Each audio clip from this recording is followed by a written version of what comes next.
Okay, so I am going to give a quick demonstration of a new level I've made called Horse V2.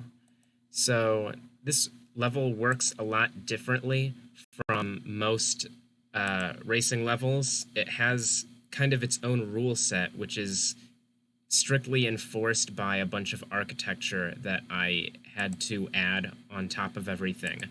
I utilized several things, such as the deathmatch mode and alien eggs and uh, a bunch of glitches to get all of this to work.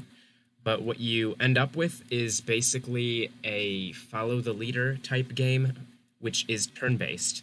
So I'm just going to get right into this. A lot happens at the start of the race, which is probably hard to see. So I'm going to start where I am right now, and the thing that happened earlier on will happen again, and you can see that when it happens.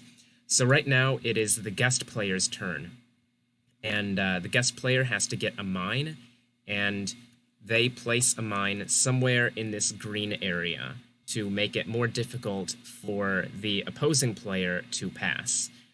So I'll go ahead and place a mine right here. And once I'm here, I get a super jump power up.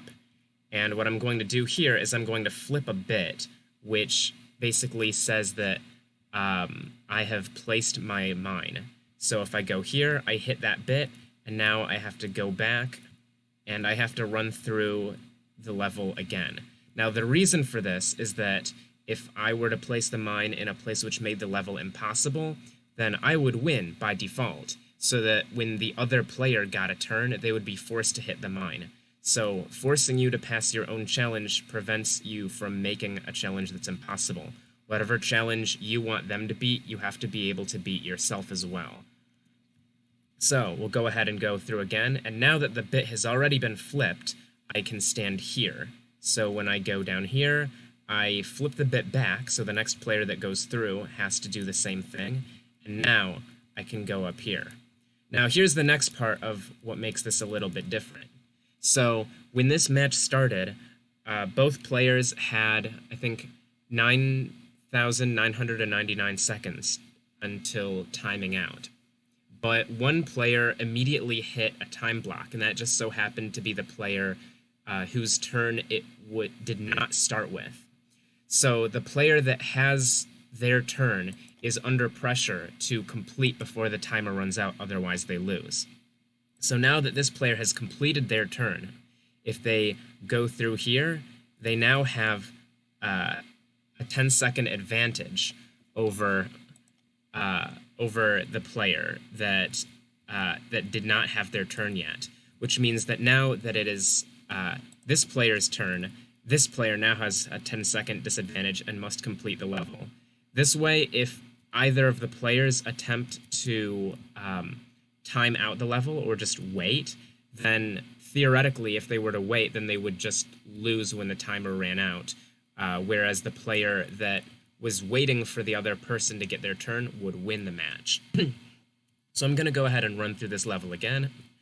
It is now my main Queen player's turn, and you see now that I've placed 2 mines, this has gotten a bit trickier.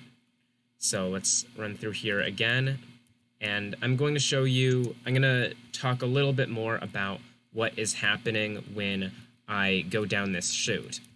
So, at the end of this chute, there are a bunch of alien eggs, and I am using, if you look on where the guest player is waiting, the guest player is right next to a bunch of alien eggs that are made to shoot freeze beams at the player who just finished their turn. And what this accomplishes is it quarantines the 2 players so that they will never intersect with each other. This ensures that the turn order is strictly enforced. The 2 players can never occupy the same space, and therefore it will alternate whose turn it is. It's kind of like a state. There's like a solid state system which enforces that it alternates between the 2. So if I go down here, this player triggers the ice, while the other player did not trigger the ice but still got hit with the diagonal freeze beam. And so this enforces I'll say it again, it enforces a strict ordering so that only one player goes at a time.